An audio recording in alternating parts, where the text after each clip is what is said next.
asked earlier about praying tahajjud, and mashallah, it seems like you're very keen. And he said, can I pray tahajjud soon after Isha? Yes, you can. And he asked about what is the best time to pray tahajjud. It is the last 1/3 of the night. Okay? So my nasiha to you is, my observance of the Fajr prayer, whether it is the Fajr or any of the 5 daily prayers, is superior to the whole night of prayer.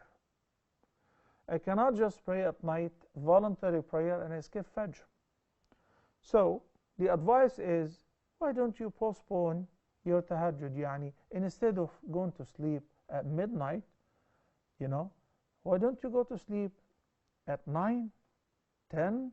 Anyway, your kids will be going to school soon, maybe in a year or so, and trust me, you will be waking up every morning, even before Fajr, 6:30.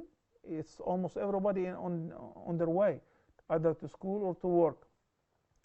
So you sleep early, you'd have good 8 hours of sleep, and you would find it easy and affordable for you to get up. You set up your alarm and keep it distant from you, so you don't flip over, you turn it off, and you go back to sleep. This is one thing.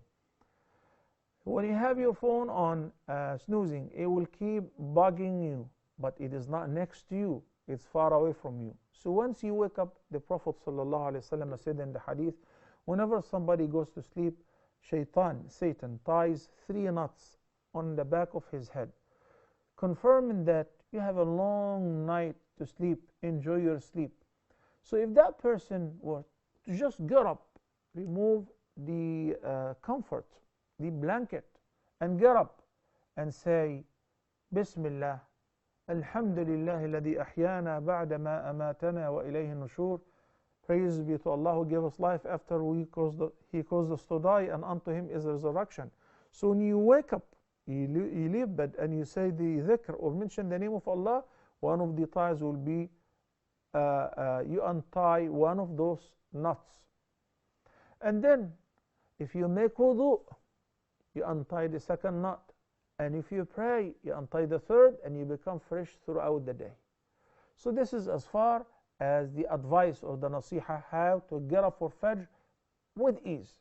Sleep early, postpone your tahajjud so that you can pray it like half hour before Fajr. Lovely, that is the best time, mashallah. You want to make it an hour, because if you sleep at 9, automatically you will get up at 5, not just at 6 or 6:30.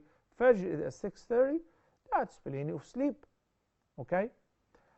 Then I would like also to share with you something. When we miss a prayer, sister nasiha, we do not say, too bad, its time is over.